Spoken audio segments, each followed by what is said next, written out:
Why would you choose Shopify over BigCommerce? Well, you really have to understand what your requirements are and if it's going to help you or if it's going to hinder you in terms of the number of plugins or add-ons that you have to add into your total cost to get your business to do what you want it to do online. That's really where the kicker comes in.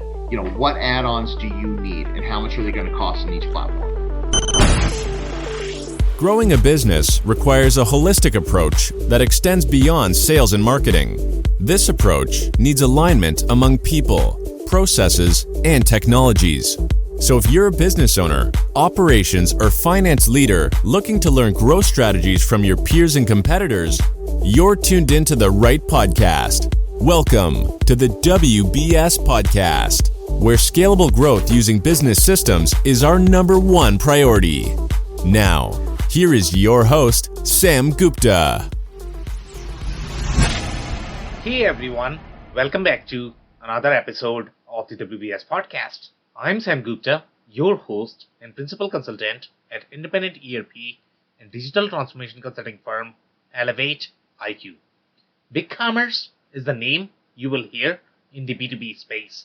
But does BigCommerce have the same options as some of the other sophisticated platforms such as Magento, with a security layer to enable procurement flows, quoting functionality, and catalog release process?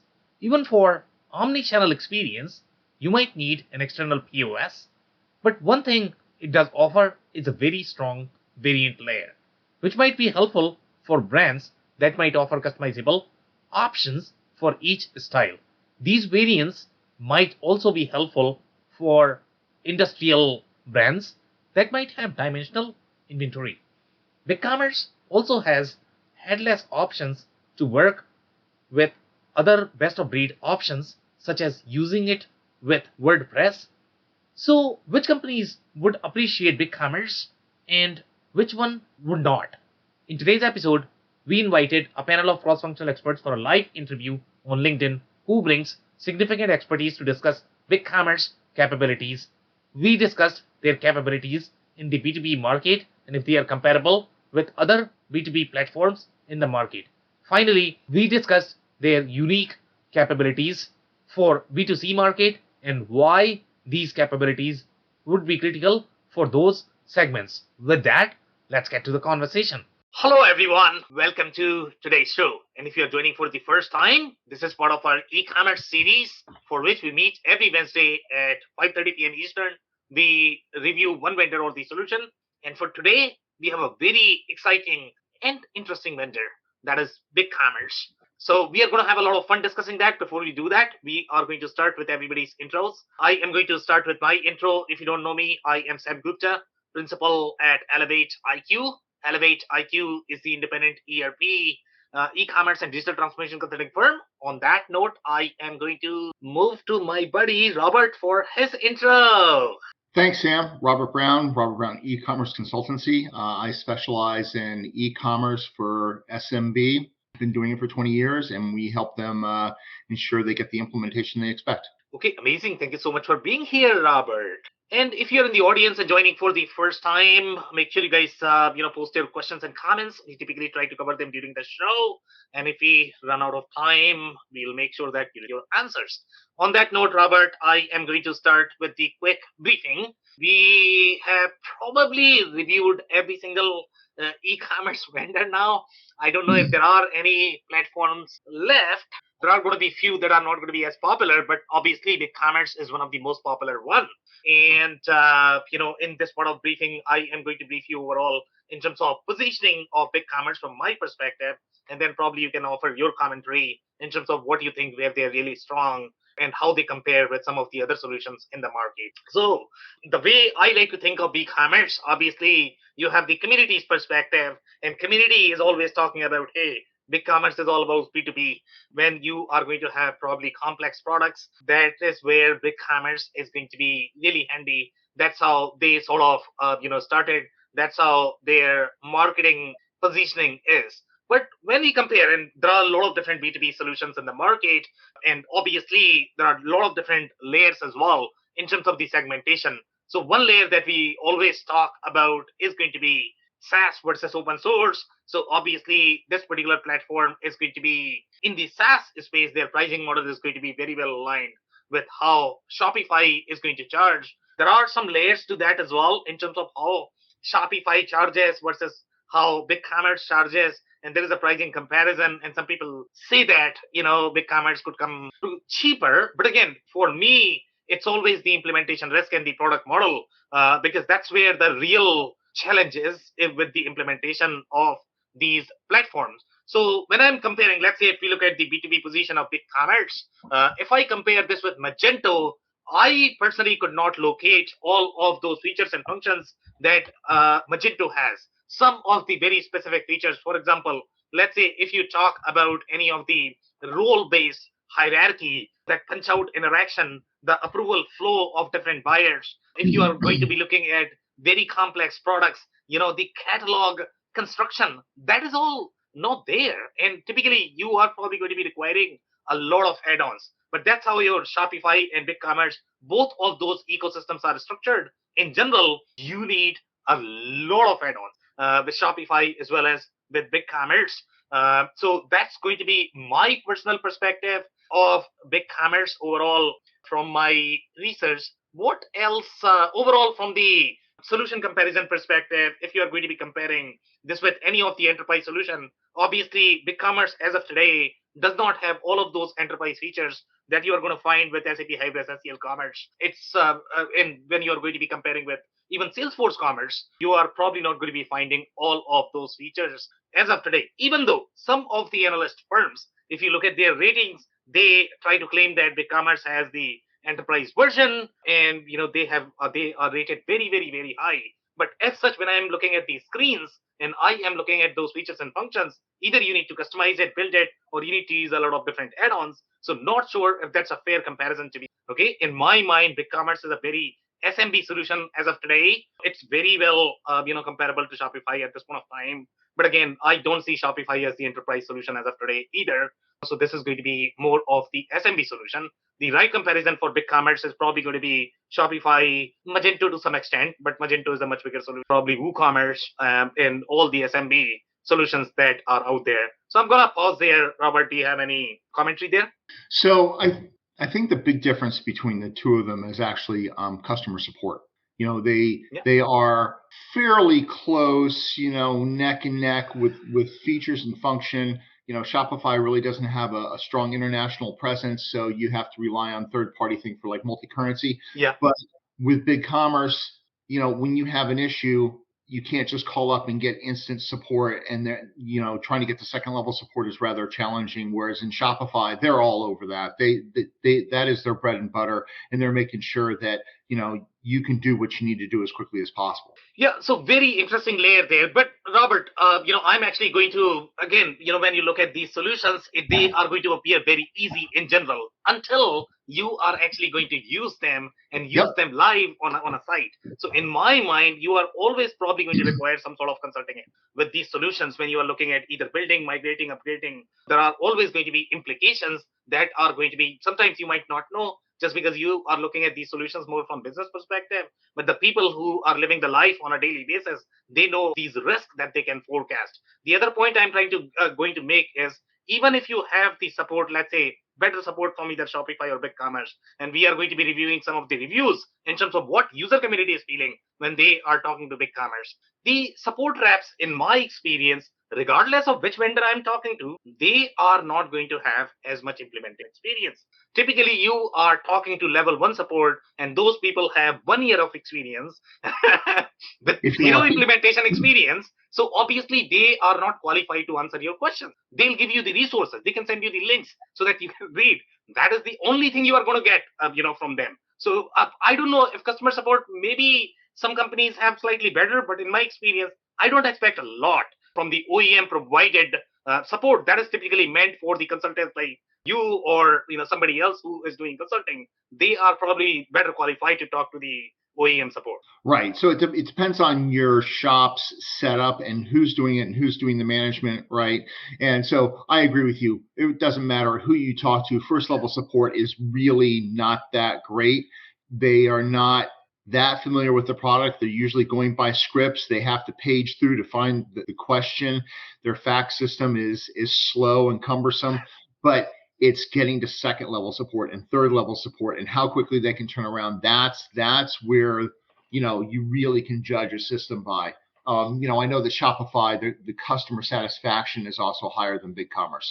Yeah, so that's a great point, by the way. And, obviously we are going to be checking some of the user reviews as well, what users are, seeing. And we are going to be reviewing Shopify, yep. And we are going to follow the same methodology, yep. Regardless of the vendor. And then we'll see, So I think sometimes the customer, when we look at the user reviews, it also depends upon who is reviewing them, what is their qualification, whether the product was really right fit for their business model or not. Because sometimes they are going to buy something just because it's popular, and then it's not going to work, and then they are going to complain that either Shopify is a problem or BigCommerce is a problem. Yeah. Again, in my mind, I think you require a little bit of consulting support there with any of the e-commerce ERP initiatives, and Absolutely. You need to talk to people who really know what they are doing. Absolutely. You can't just say, because one company has a better marketing budget than another, you just can't say, I'm going to pick A just because exactly. I hear them all the time. You really have to dive in deep and figure out how it fits your particular implementation. One of the things that came out recently was the Gartner Magic Quadrant for digital commerce, and both Shopify and BigCommerce came out as challengers. In the funny part with Quadrant, and Robert, I don't know, whether you have followed all the news about Oracle Commerce or not. They had one of the analysts, I'm not going to call out Gartner in this, but at least one or two, they had positioned Oracle Commerce as one of the leading solutions, and then we are getting the rumors right now that, it's actually getting sunset. So I'm not too sure if these guys are doing enough research when they are talking about these solutions. So yeah, I am not too sure if I really trust some analyst agencies are really great. They do wonderful. Mm-hmm. But sometimes, they are also driven by the dollars, to be honest. Whoever is paying them, and, some customers, let's say if they had made decisions based on the quadrant, now I don't know what they are going to do, because obviously these companies are trying to position their customers even when the product is being sunset. Can you believe this? Yep. Yeah. All right. So let's move to the slides. Unless you have any other commentary, Robert? No. Okay, good. So here we have some details overall in terms of the product psychology and the background of the product. So they actually came from Australia, and we have seen a lot of different product lines that came from Australia, and they seem to have very similar trend in general from the product mindset perspective. For some reason, I don't know whether that is more of the culture, business background, whatever that may be, but I have sensed a little trend there. Whenever a company started in Australia, they have similar trend overall from the technical architecture perspective, from the software perspective. BigCommerce seems to be slightly outlier, at least from what I have seen, at least from the review of, let's say, Pronto we have reviewed. And Robert, I don't know if you remember the name of the accounting system that we had reviewed. They were partnering with HubDoc. They were doing the revenue accounting for Amazon. Sorry, which one is that? Xero? Xero. No. Xero is the accounting system. They were actually partnering with Xero. They were very present in Xero ecosystem. They were known for the Amazon revenue side of accounting. They were connecting with QuickBooks and Xero, and they were sort of trying to bring this data, to do the P&L for the channel specific. Right. I don't recall the name, but we have reviewed them, and that was. Yeah, that they were also Australian, I believe. Yes. Yeah, so I have seen similar trend overall, from the Australian startup perspective. They are very technically oriented products in general. But, when I reviewed BigCommerce, I'm not too sure if the architecture is really technical. It's a very business focused solution overall. So that's just a, bit of color and the background there overall. When we see any solutions from Australia. Pronto is very technical in general as far as the solution goes. So they opened their office in the United States in Austin, Texas in 2009. And then they have acquired, I believe, Zing is the name of the company. That's where they got that checkout and inventory software functionality. Zing? Yeah, so inventory software, I'm not too sure why they were calling inventory software, maybe inventory for the order management, that's how I would guess. Then the commentary says, as of June 2020, BigCommerce served 60,000 online stores in 123. Now, Robert, I don't know if you recall from Magento conversation. My understanding is that we saw 40,000 or something, right there? Mm-hmm. 40,000, right? So now this is 60,000. I expect it to be much higher, to be honest. And the reason for that is because the size of the customer for BigCommerce are going to be slightly smaller in my mind because they are not really targeting the enterprise market. So I expect this number to be higher, but seems like they don't have as much market share as either Shopify or Magento. Yeah, but 60,000 is still a big number, for an e-commerce company. Yep. Robert, if you have commentary, I can take. So I just did a quick Google search, and it looks like as of 2022, they have 48,000 live stores running on BigCommerce platform. And these guys, Wikipedia says 60, right? So that's fairly close in my mind. Yeah, and I don't know the research, the site that you use. I mean, they typically, I don't know what they use to track, but they are typically tracking based on the stores, I guess, right? Mm-hmm. Yeah. But again, 48,000, 60,000, I think that's fairly close in general, but I expect it to be much higher because the kind of, market they are targeting. So I don't know how many Shopify has.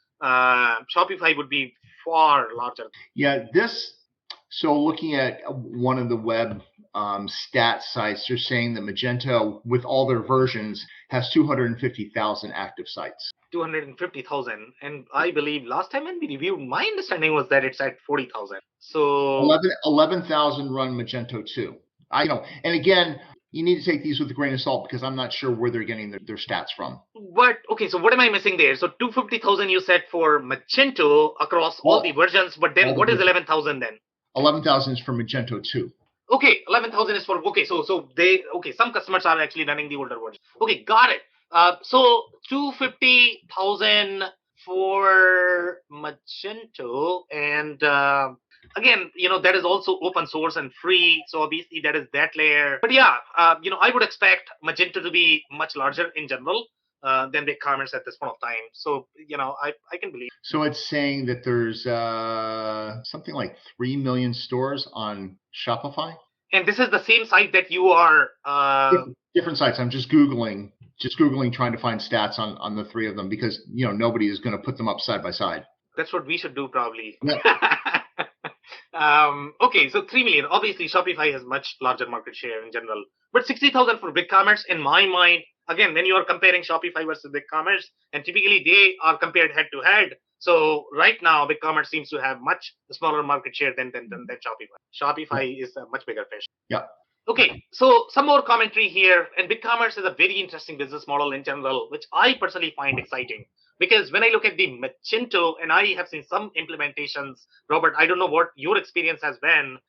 It becomes very, very, very tricky when you are trying to design the omnichannel architecture. And when you are going to be doing omnichannel architecture, and if you don't provide the pre-integrated, pre-baked POS as part of your, e-commerce layer, it's not easy. Okay, so there are a lot of different POS systems in the market. If they don't have, let's say, the e-commerce component, it becomes very, very, very hard in my mind to be able to integrate. Then you are going to have 15 or 20 different other systems in general, because obviously you need those in your architecture. And then when you have to separate out your POS from e-commerce, good luck with your customer experience, because you are going to have a lot of issues with the way your inventory is going to behave, the way you are going to be losing opportunities, the way you are going to be doing double booking and then canceling. Yeah, we actually had this conversation about 2 months back. I forget who it was with. And we all agreed, all three of us, we agreed that, going with a system where the POS is natively integrated is far better than going to plug and play, because then suddenly when you have an issue, then you're calling multiple support systems trying to figure out what's wrong. And they're all going to be pointing the fingers going, no, they're doing it. And you're left in the middle. Exactly. And that's a reality when you are going to be doing a lot of add-ons, to be honest. Even on WordPress, it's just a nightmare to be in WordPress space when you are going to be using all of these plugins and nobody really talks to each other, and they are pointing fingers, as you correctly said. And WordPress is a great example. A lot of people start out on WordPress because of the low cost of entry, and they start adding in, all the little plugins, and they don't realize which ones they've added in, where conflicts come, and suddenly when something shuts down, they're calling WordPress saying, hey, what happened? And WordPress is pointing the finger, well, you need to debug and try to figure out which plugin's causing the problem. Good luck. Most people are not technical enough to do that. And the support reps are going to have just one advice, okay? Remove all of the plugins as well as the theme, and then we will debug your issue. And by that time, all of the changes that you may have done in the last 10 years would have gone. So yeah, that's the advice that you're going to get in WordPress. Yep. Okay, so let's get rolling here. So overall, BigCommerce, I don't know if they have the native POS integration. At least I could not find that. They do integrate with CMS, and in their marketing material, I think they have claimed that their CMS is not going to be as good as WordPress, but they have something for the blogging component as well. I don't know how rich that is going to be if you are going to be heavy on your content experience as well. But BigCommerce can be integrated with WordPress. Now, they are calling it as more of the headless experience. My headless buddies are going to argue that this is not headless. This is all plug and play. Okay, you are simply rebranding it, but that's okay. In this particular case, you can plug your WordPress with BigCommerce, which is not a bad combination, to be honest. Okay, in my experience, when I look at WordPress, that is really good for at least the CMS, component and the commerce if you're using BigCommerce. But again, then you are going to be using a third POS, external POS. Then you have three systems right there. So it's going to be a lot of fun. And then if you are global, then you probably have a CDN, which adds another layer of complexity. Exactly. By the way, this is nothing because, if you are a complex B2B business, you are probably going to require RMA. That's going to be a separate add-on. Even BigCommerce has suggested that, a lot of best of breed. So they have suggested a B2B Ninja. And B2B Ninja is where the functionality that you are going to get, let's say with your Magento, because they have this built as part of the solution itself. With BigCommerce and Shopify, you are looking at least 10 to 15 add-ons. Okay, the way you are going to operate in WordPress. So again, you are looking at add-ons for pretty much everything, whether you are talking about promotion, whether you are talking about punch-outs, whether you are talking about B2B quoting functionality, whether you are talking about, POS, we have already mentioned that. Right? So this is, you are going to be living in the world of a lot of plugins and a lot of problems. Yep. Okay, so but this is at least interesting that they can integrate with WordPress, and here they are also talking about merge headless commerce with sophisticated enterprise content management through BigCommerce. So this is I believe the digital experience integration that they have. So again, this is a third-party product. So they are sort of integrated with that as well. That's what they are trying to say. Then you can build your own headless storefront if you would like to do that. But I think in the user reviews, I have heard a lot of challenges, that users are not really happy and they don't really see this as being headless platform. At least as of today, they might be evolving their functionality. But as of today, they are not there yet overall in their headless capability. Anything else on this one, Robert, by any chance? No? Okay. So this is where, go ahead, Robert.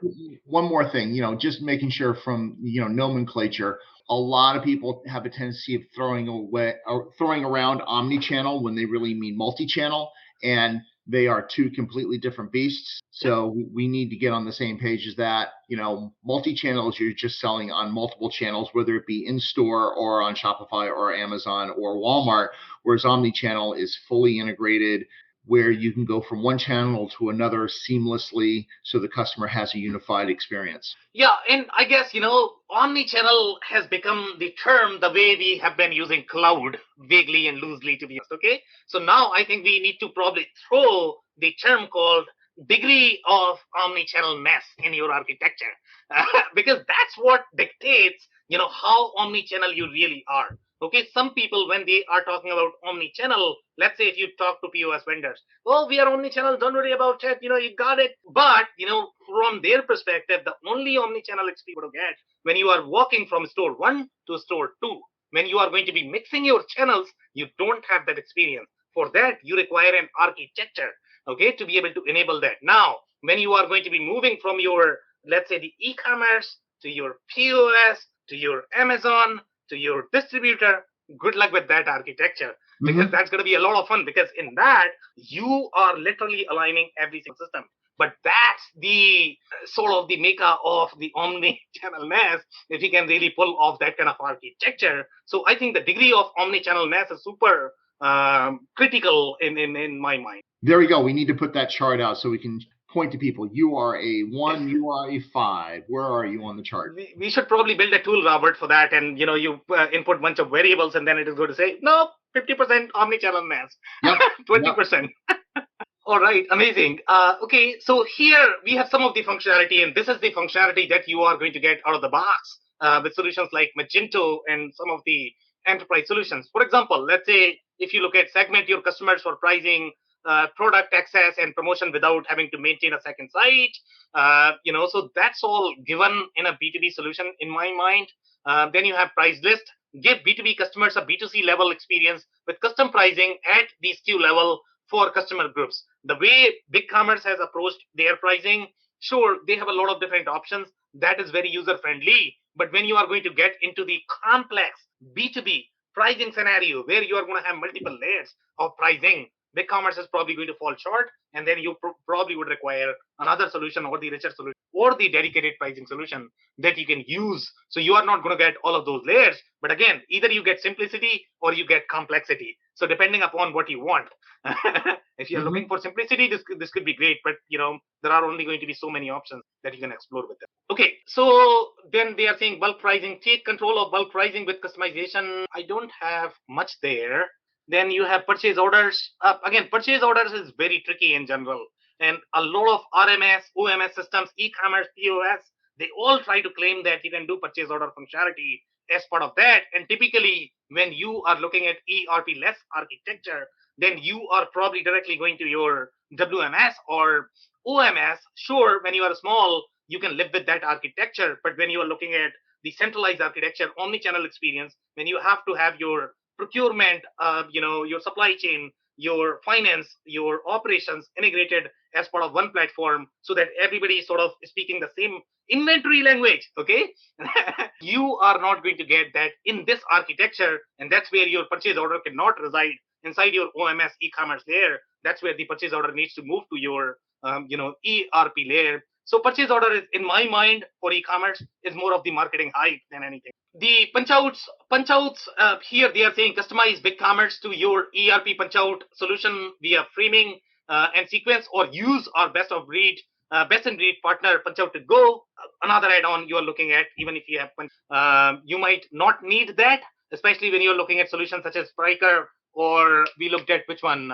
I think Magento has a lot of native sort of punch out functionality, especially if you're looking for any of those customer or vendor portals. But natively you can build those in Magento. Here you are probably going to require another add-on. Commerce tools maybe?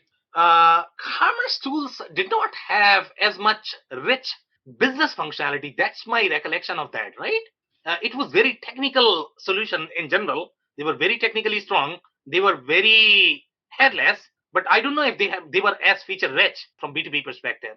No, I don't think they were as feature rich, but I think they were strong in the areas they focused on. Interesting comment there. Thank you so much, Robert, for that.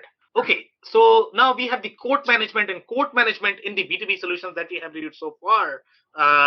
They all seem to have that functionality. BigCommerce does not have that. So you are probably looking at another add-on for that. So here they are saying manage quotes with native CSR, generated quote management, and third-party tools, including B2B Ninja as well as Bundle B2B. So I don't know. I mean, coding functionality seems to be given, especially in the industrial space.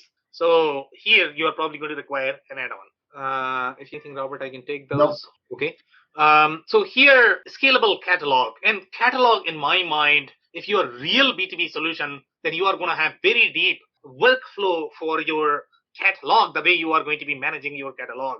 And Magento is just phenomenal in that catalog functionality. The way we saw, the way you could build your catalog with one click, you could promote your pricing across your vendors. You can manage all of that very cleanly. So here they are saying manage your entire product catalog within the BigCommerce control panel and push from an external system through the catalog API. When I look at the UI and the demo, I just could not find the same capabilities. Okay, so you are either going to be requiring add-on for this feature set, or you are looking at a lot of custom development. So that's my perception of this functionality. Overall, the capabilities are very lean for B2B businesses, even though people say that this is going to be really strong for B2B. In my mind, they really don't have as much capabilities as of today. Well, one of the things that they do have is the number of versions that they can handle of a single product. I agree. They've got a lot in that, so that can be valuable. I completely agree, and we have that on the next screen. And by the way, I mean, that capability, Robert, is not only going to be applicable in B2B. And I'm actually shocked because people don't talk about the variant options that you are going to be requiring in B2C. For example, let's say if you talk about fashion, apparel. Oh my goodness, the number of style and the size combinations that you are going to have in that space. The Shopify's limit of 100 variants. I don't know how companies are managing that on Shopify, to be. I don't either. I mean, if I think about when my daughter and my wife go shopping, you go from extra size 0 or 00, 000, extra small, all the way up to, 4 or 5X, plus all the color combinations that go with that. It's, you can easily top 100. Exactly. Isn't that what happened to the Gap recently? They tried to change, I think their push was sized for you, so they went for a plus size line, but didn't have the options available, and shoppers weren't happy and just left them, and so they had to basically trash the entire line. Exactly, and that's what I would guess, to be honest, and that's where I'm shocked. When people think of BigCommerce, they are never talking about B2C, but even in the case of B2C, the product variant is a need in a lot of different verticals, especially if you talk about any of the fashion, apparel vertical, style verticals, metal, any of the metal products, they are going to have a lot of different dimensions. Okay, if you are going to go to any of the industrial verticals, if you are talking about many different combination of, let's say, for example, cutting tools, they are going to have many different variants of the same product, and they have many different, combination of that. So again, I don't know why people don't see BigCommerce solution as B2C. In my mind, that's far more B2C than other solutions out there in the market. My experience with BigCommerce has been B2C. So I've had a couple of customers on it, and they were really happy with it. I'm sure they'll be, because based on the kind of product architecture that they have, you probably need. Okay, so some more comments here. So now when I am looking at the enterprise feature set, so if you look at the enterprise feature set, there's not a lot, to be honest. Okay, so they have a lot of different technical feature sets, but you don't really see the same feature list that you are going to find, let's say, in the case of your API server, Magento, HCL Commerce, Striker. They had far deeper functionality for B2B. So maybe BigCommerce is sort of, B2C with the complex products is probably a better place for BigCommerce, not really the, core B2B, place. So I guess there is a little, caveat there in terms of where BigCommerce is really positioned overall from their capabilities perspective. But in the enterprise space, I mean, the only thing I have is the price list, the coupon, the discount and gift cards, and then the abandoned cart saver. That's typically companies use add-on for that. So, but add-ons are going to be tricky to work with as well.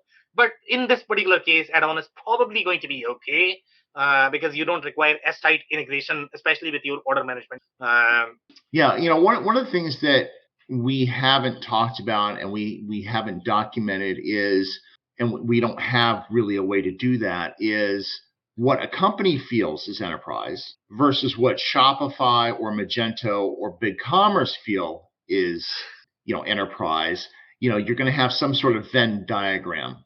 Completely agree, and could not, agree more, because, I have a friend, Ted Needleman, who reviews software for a living, for PC Mag, and there are other platforms that he does work for. And he talks about this concept of SMB versus SME. So SMB is going to be small to medium-sized businesses, and then SME is a small to medium-sized enterprises. Just because you are $100,000 in dollars does not mean that your processes are not going to be complex. You can be as complex as your enterprise. So I guess, there's that layer as well, that, you need to look at your business processes and determine whether you're going to be the enterprise grade. But everybody is looking from their perspective. When you have only served let's say, one-man founder. For you, enterprise maybe two-man shop. But for Yeah. some people, when they have served, let's say, really large customer, for them it could be 500 or 1,000. So great point. More comments? Nope. Okay. So here we have some more commentary, and this is the pricing comparison. And maybe Robert, you may want to take over on this slide and talk about the pricing comparison because obviously you are really good at that. So do you want to take over? Sure. So when we look at the pricing for Shopify versus the pricing for BigCommerce, BigCommerce doesn't have all the fees that Shopify does. And that is a big selling point, especially if you have a lot of transactions, right? If you're selling a lot of small, medium-sized items, you're not going to be nickel and dimed for every single transaction. So that can end up saving you a lot of money and your bottom line. And then, if you look at the monthly pricing costs, BigCommerce is coming after Shopify.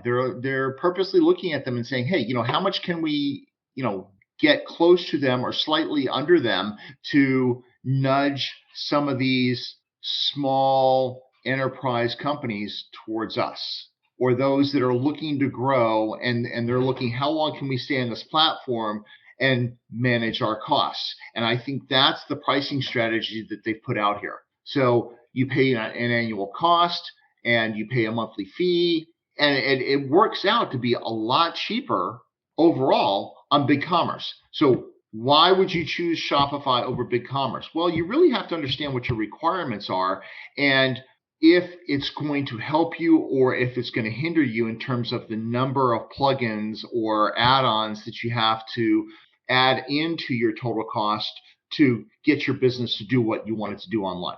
That's really where the kicker comes in. What add-ons do you need and how much are they going to cost on each platform?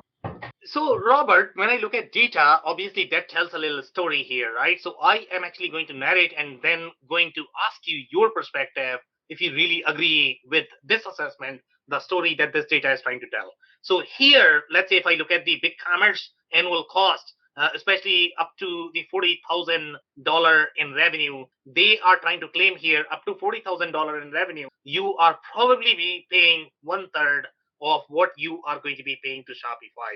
But then if you are going to be between 40,000 to 100,000, they are saying you pay to Shopify roughly what? 1948, which is 2,000. This is 900 roughly. So which is roughly 50% of that cost. In the last one as well, you are paying roughly 5,000. Here you have roughly 3,000. So they are trying to claim that in this structure, and obviously there are many different variables here where you are using Shopify Pay versus not using Shopify Pay. But basically the data is telling us that BigCommerce is going to be 50% cheaper. Is that true in your experience? Well, so the plan that you're showing here for BigCommerce is the basic plan, not the plus plan, right? Yeah. And I think the same thing is true for Shopify. Shopify will end up being more expensive because you are paying the fees, But when you look at the annual revenue that we're using here as markers, those are really low. 40,000 a year. I mean, this is 40,000 a year is basically a hobby. Yeah, I know. And I would say 100,000 a year is probably pretty close to a large hobby. It's probably not a sustaining, it's probably not sustaining you as an individual as your income. Yep. You would probably have to be at the $500,000 mark for it to actually be your living. Yeah, could not agree more. So in your experience, let's say if you look at those larger businesses, is the fee going to be comparable between Shopify and BigCommerce, or is it always 50% of the cost? What I have seen, if we're excluding the add-ons, even using the BigCommerce Plus plan, which is more expensive, I have seen it still be cheaper than Shopify. Okay. Thank you so much for that. If you don't have anything else to add there, then we have some more comments here overall from the plan perspective. Robert, do you want to cover this one as well? Sure. So these pricing plans are pretty standard across a lot of processors. When you look at the standard plans, the 2.2 versus 2.9%, I mean, this is basically like using Stripe. Yeah. And so it's when you're doing merchant services, it's usually, somewhere between, unless The only difference you're going to see is if you start breaking it out by card type and you actually go to your own gateway and get your own merchant services like authorized.net. Then you're going to start seeing a much lower rate with like Visa and MasterCard debit cards, which are going to be as low as, say, 1.3%. Yeah. With a 30-cent per transaction cost. Otherwise, if you're just using a bundled plan, which is going to include Discover, MasterCard, Visa, all the others, these 2.9 plus 30% for a standard plan, 2.2, 30%. The enterprise plan, and that's negotiable. You really have to start taking a look at the number of transactions, and you really have to look at, does it make sense for me? And this is where the finance team really needs to get involved. Does it make sense for me to go to a platform? Are the transaction costs going to be such that it makes it much more expensive? Or do I want to go directly to a gateway and to my own merchant services where I may be able to get it cheaper? If you plug in, a lot of people like to use, say, PayPal and, or Amazon payments, because they feel, customers are going to have more familiarity. Those are going to be more expensive. You're just going to pay for it, right? Yep. Or Klarna is another one. Yep. They're pretty expensive as well. Yeah. Everybody's got their hand out.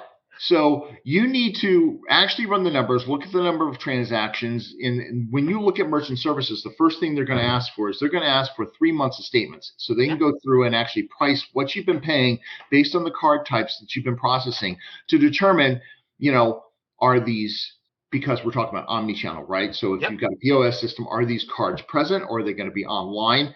There's cost difference there. And then how many of those transactions do you have per month? What is the average size of your transaction?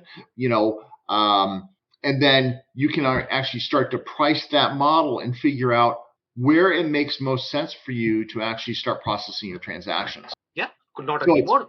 It's easy to do. I mean, it's just a process. It's just time consuming. Amazing insights. Thank you so much, Robert, for that. Okay, so some more commentary here. And here, I think this is the point that you were talking about, Robert.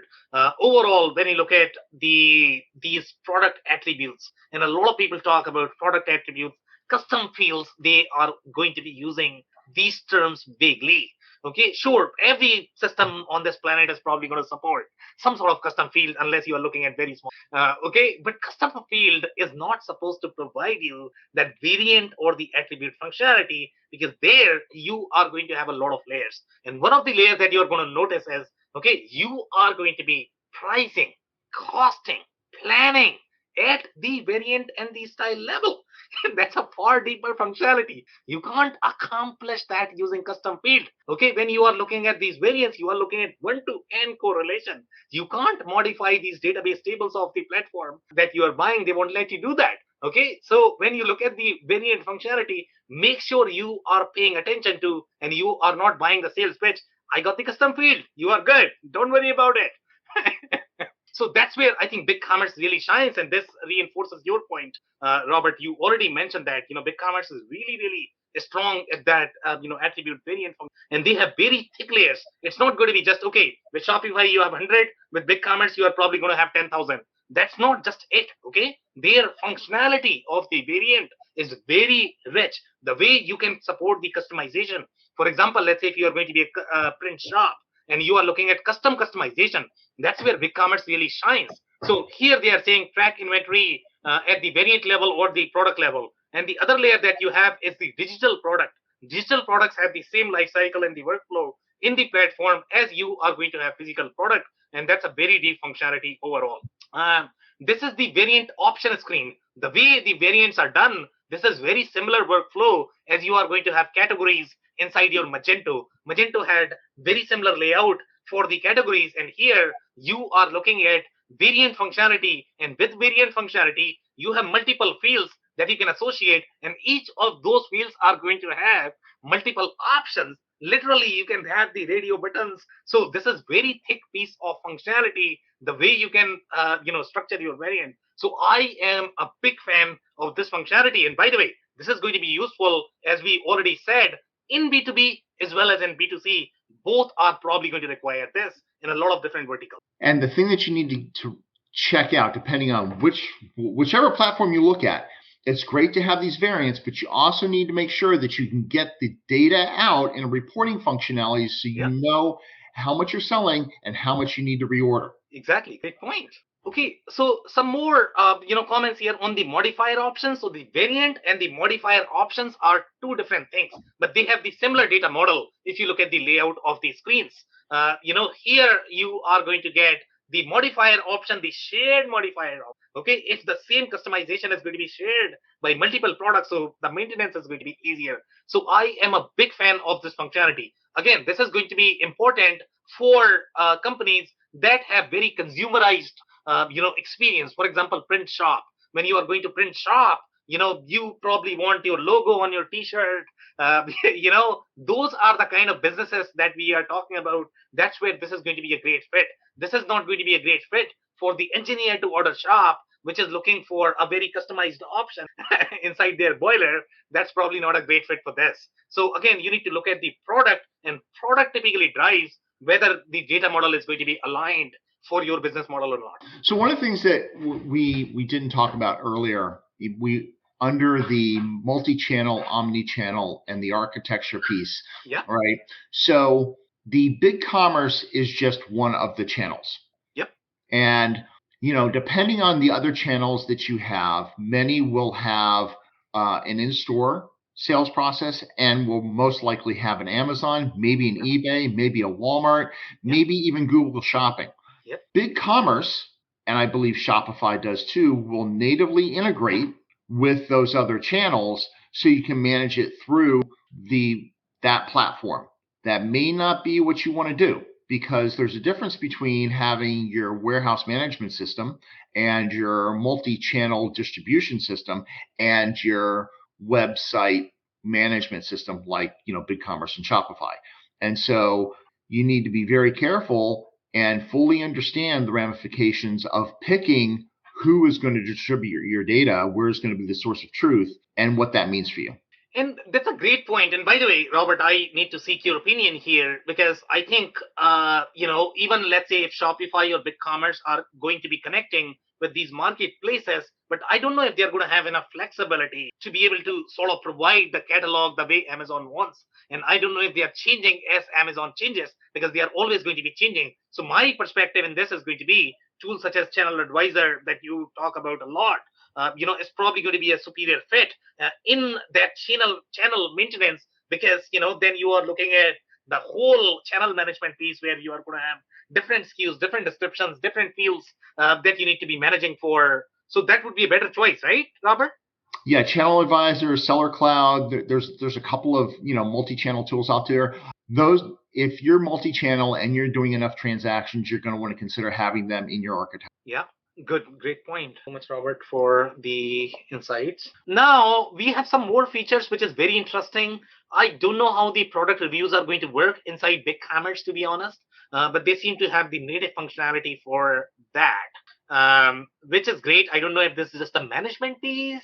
They are saying when someone writes a review for a product from your site, it will appear in this list below. So, which is just a review that they have sort of the plugin sort of management natively as part of the platform itself. I don't know how other platforms are going to handle that. So far, I don't think we have seen that in any other platform, so which is kind of new for me. Many of them have plugins. There is actually a plugin or an add-on tool that will actually pull in Google reviews into your platform. Yep. I'm not quite sure how that works with native reviews and if it separates them or just commingles them. Not quite sure. I haven't played with that yet. Yeah, so that's a very interesting point, and I don't know if you would probably require a sort of the centralized review management platform as well. Yep. Because just you have reviews from one channel, but there are going to be 50 others where you are getting reviewed. So if you are not paying attention to them, you are probably in trouble. Yeah, so you could theoretically have reviews on Yelp, Google, TripAdvisor, your own platform, and probably some local mommy blog thing. But you're going to have reviews everywhere, and managing those can be rather challenging. Yeah. All right, some more insights here. Overall, when I look at the page builder, to be honest, it's great. It looks neat and clean, but I don't know if you have a lot of flexibility overall. The way we saw in the enterprise platform, the way they approached these things. So this is very similar to the WordPress experience. WordPress page builder is probably going to have similar capabilities. They are not going to be as hierarchical the way we saw in case of your optimized API server. They had far thicker functionality overall in the page builder. Here, I would think that if you require any more elements on your page, you are probably going to be asking for a lot of plugins, and then those plugins don't really talk to each other. So that's going to be a problem. Here, if you're looking for basic website, then this is probably going to be okay. But you are probably going to outgrow very soon if you have any sort of complex templates that you are going to build for yourself. Okay, then I like the navigator option. This is again very similar to your other platforms such as Elementor. I think again most of the enterprise platform probably are going to have this. This is probably going to help you in navigating wherever you are in the page, and sometimes that becomes very tricky when you are working with these free themes because they are not going to have that. And then smaller ones, for example, let's say if you're managing your commerce platform on a Square or probably Wix, you probably will not get these. So here we have the promotion functionality, but again, it's very lean in my mind. It's easy to use for the smaller businesses. But again, either you are easy or you want a ton of options if you are really big. So in this particular case, this is really targeted for SMB, and that's why they are really trimming the number of options so that it does not appear frightening for smaller businesses. Then we have some reviews here that we can go over quickly, and then we can open for commentary. So here it says, one thing that attracted me to BigCommerce is that it isn't open source. So there aren't frequent patch upgrades as required by platforms like Magento, which is true as well, to be honest. I mean, when you are going to be getting these patches from open source community, I'm not too sure how comfortable I would feel, to be honest. Again, if you don't have very enterprise IT, if you have very sophisticated IT who are really doing the cybersecurity for living, they are probably going to be far more informed in terms of what you should accept. But here, this looks very flaky overall when I look at any of the open source platform. If I'm not running my real business, I'm completely okay with that.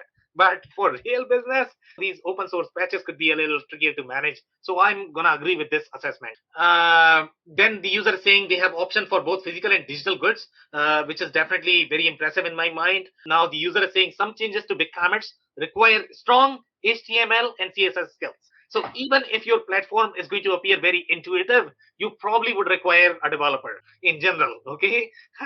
So even the simpler platforms are probably going to be complex when you are going to be implementing your custom designs. So again, just because you have BigCommerce that looks easy, I don't know if you can manage everything on your own. You definitely would require a developer, even on Shopify, Magento, or BigCommerce. Yeah, I mean they all do, because you have the templates just like you do in WordPress, and it can get confusing, especially when you have a custom template, right? When you get a custom template, it's better to just have the developer who built it work on it, because there's no standard. There should be. They should comment it. They should have it organized, but most developers don't. They don't spend the time doing that. So they don't price it that way. They price it to get it done quickly and get it out there, so you're happy as a customer. You have it cheap and fast, and then you need them to manage it going forward. Exactly. And by the way, I mean, Robert, you have been doing this for what now, 20 plus years, right? And obviously there are going to be things that we sort of assume that everybody will know, okay? But when you look at the business users, they don't have development background, to be honest, okay? So it's really, really hard for them, and they would definitely require the development, experience or developer on there. Yeah, it's always been that way. The business user, typically marketing says, I want it to be drag and drop and easy to do.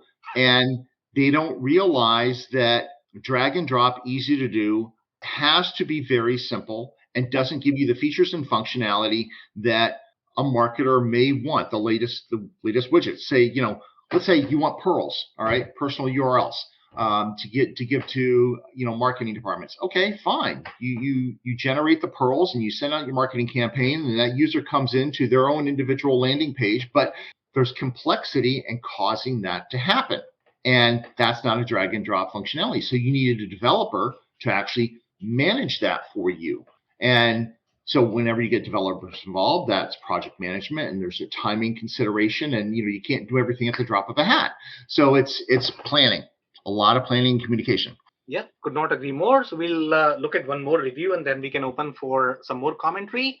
So here the reviewer is saying not the best for headless, keep looking, which is probably true as well. And this is where I think a lot of users have reported. They are calling themselves as headless, but I'm not too sure if they have the real headless capabilities that the modern platforms are going to have. Here they are saying we choose BigCommerce. And by the way, the number of data objects that they have, they are really lean overall from the. It's not even close to some other platforms that we have seen. So yeah, it's really small platform in general.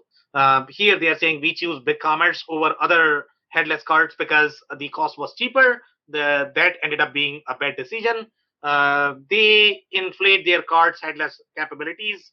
So many out of the box BigCommerce native checkout integration don't work on their embedded cart. It's very frustrating, but this is how most integration work. Okay, so BigCommerce is not to blame. They are going to give you an option. Obviously, they are always going to say that use my products that are going to be natively built. They are just going to be easier. So again, it's easier said than done when you look at the add-ons, plugins, and the headless experiences.